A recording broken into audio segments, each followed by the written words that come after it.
We wade into some controversies today on Something's Happening Here, because in our modern world, health has become a point of controversy. Over the past few years, we have been told by governments around the world exactly what to do to stay healthy, but maybe we're seeing that those ideas aren't leaving us as healthy as we were promised.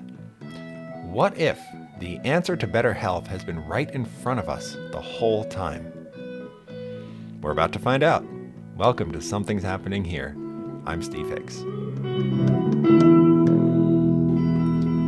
All right, here we go. Today is Wednesday. If you are watching this as we broadcast them, then thank you for sticking with us so far this week, and we're halfway done with the week.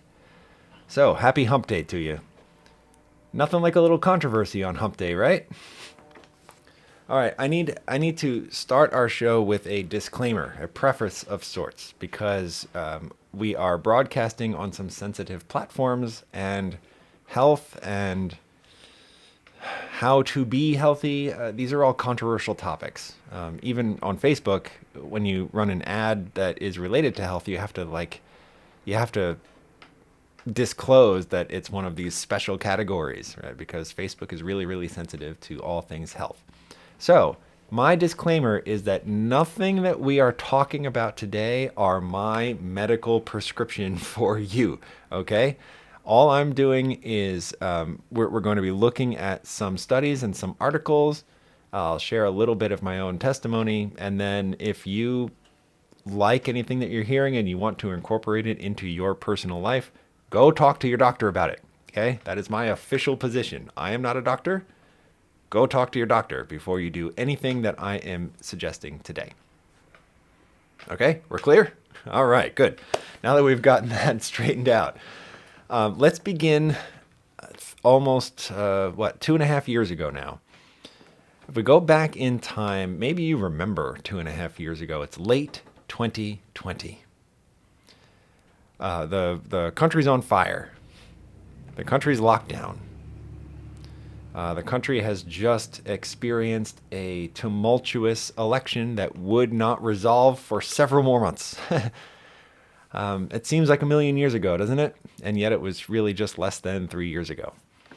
In that environment, in that context, we were given a study that I was aware of, and I made a big deal out of it, but I didn't see it on any of our news media publications at all. Not on TV, not on the internet. It was like absent everywhere except for my Facebook page, where I made sure to broadcast this. What struck me so profoundly? Well, here we go. This article, which is from the National Institute of Health, so it's not like some fringe organization, you know? This is the government that's in charge of health, the government people whose job it is to tell us how to be healthy. They came out with this.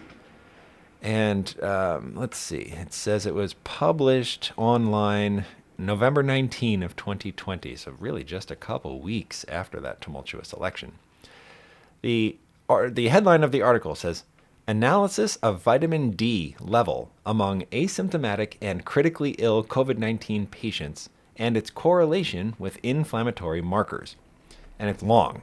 I don't know if we have a screenshot of this. It goes on for a long time. It's rather technical. There's a lot of numbers and chemicals and all sorts of stuff. So I don't know if you want to or even have the ability to read your way through that, but it should be underneath where you're watching this in case you want to. The summary of this, it separates its data set into two groups of people. One of them is one group of people had severe COVID, they came down with the illness and then it was a big deal for them. And then the other group tested positive but were asymptomatic or largely asymptomatic. And so these two groups of people who have the same problem and yet wildly different outcomes. And the study was done on each of these to determine why. What was the causal factor in their different outcomes? And what we learned was that in the group with severe COVID, like ICU level COVID, 96.82% of those people were found to be vitamin D deficient, like not enough levels of that chemical. Whereas, by contrast, In the group that was asymptomatic or largely asymptomatic, only 32.96% of them were vitamin D deficient. And so obviously these are not perfect numbers, right? We don't have 100%, 0%, and there's room for more study here. And yet that data is really, really powerful. And from that point on, from November of 2020 on, the first time that I read this, that changed the way that I dealt with the health crisis around us, because I'm just trying to get my memory and the order of things correct, but in kind of mid to late November of 2020, we had just heard of a vaccine for the first time. It was not even available to the public yet for a couple more months. And so this was still kind of the Wild West of the pandemic. And what do we do about it? But this changed the way that I saw it, because vitamin D is so easy.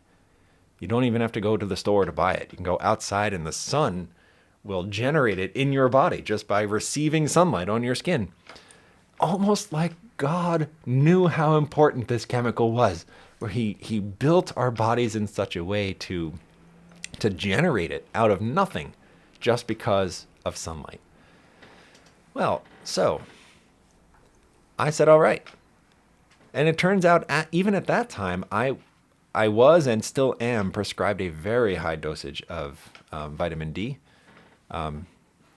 Probably could be higher, but I was told it was the highest allowable prescription. And so I said, well, if this is the factor that separates severe disease from virtually no disease, then I'm like a superhero. And from that point on, I just felt like I could stand up against this whole thing that was shutting down the world, because I knew the secret. Well, fast forward, okay? Fast forward a number of years, and politics take over, of course.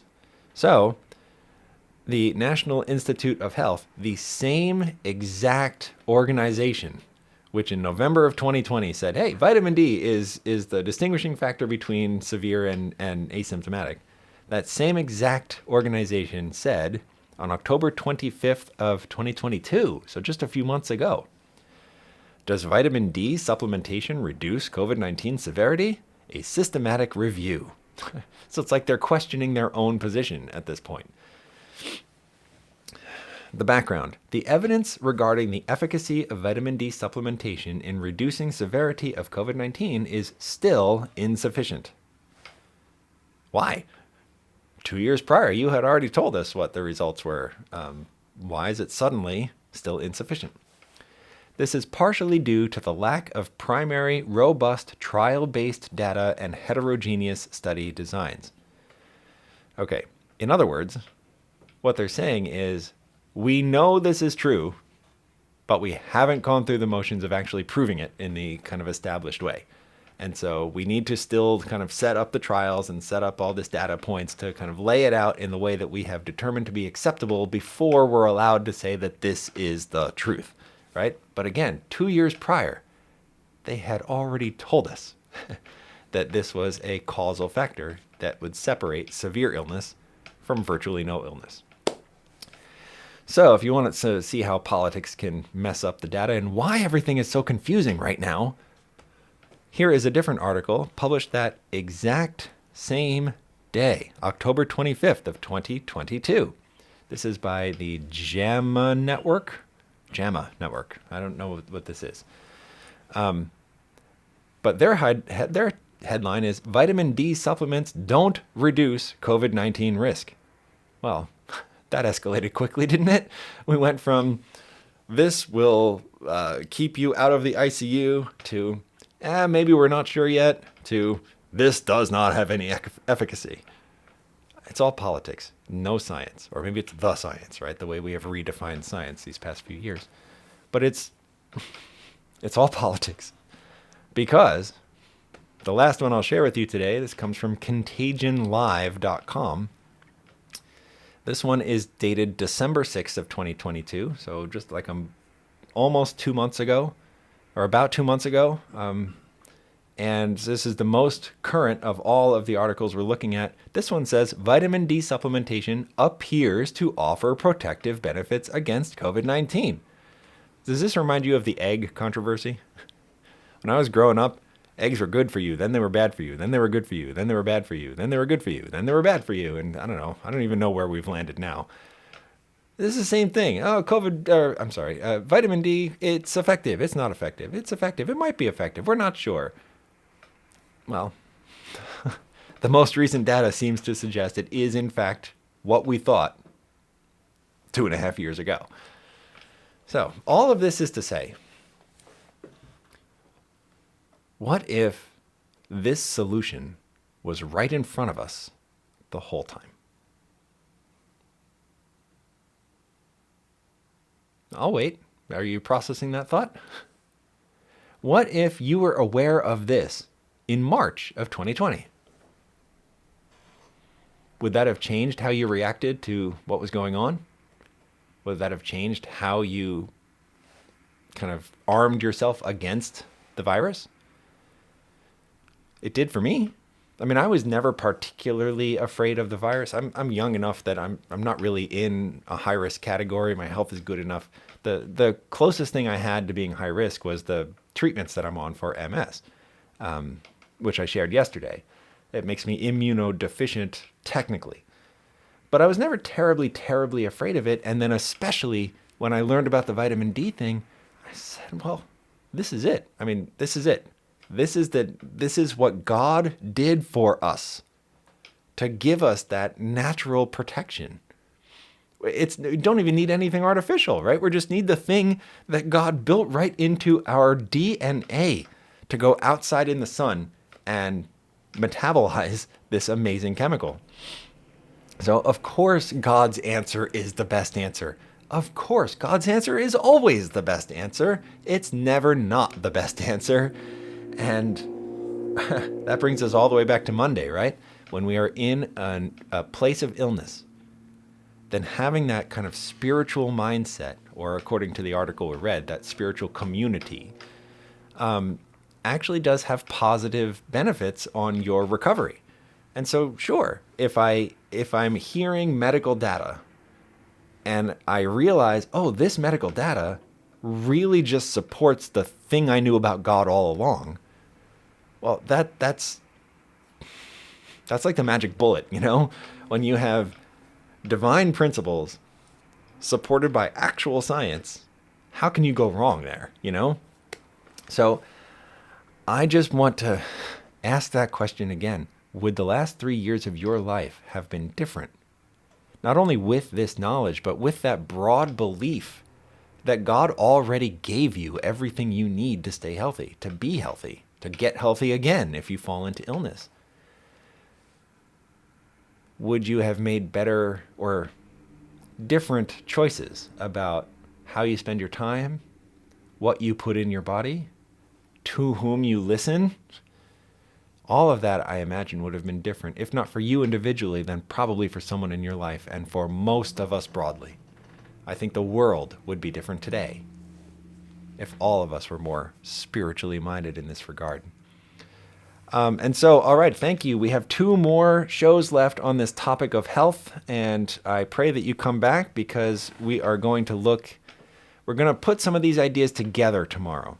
Yesterday's idea is if we change the environment in our bodies, we can achieve better outcomes.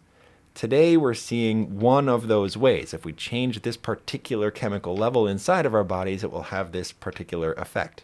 Tomorrow, we're going to look more broadly at what it means to kind of align your life with principles of God and experience better health as a result. So come on back tomorrow, and I will see you then if you are subscribed enough to get a notification. So on Facebook, that means like this page, change your notifications according to the instructions under the video. If you're on YouTube, subscribe to the channel and hit the notification bell. If you're on Talking Donkey International, go to the podcast page and bookmark it. And we're on Rumble now too, rumble.com. And if you find we should probably have the link for you on the screen. Go there, and I don't actually know how to subscribe on that platform. Do you know, Mr. Producer? We'll work out. I'm sure you can figure it out, right? We're all learning in real time. So subscribe on that platform as well, and we will see you tomorrow. May God bless you. I am Steve Hicks.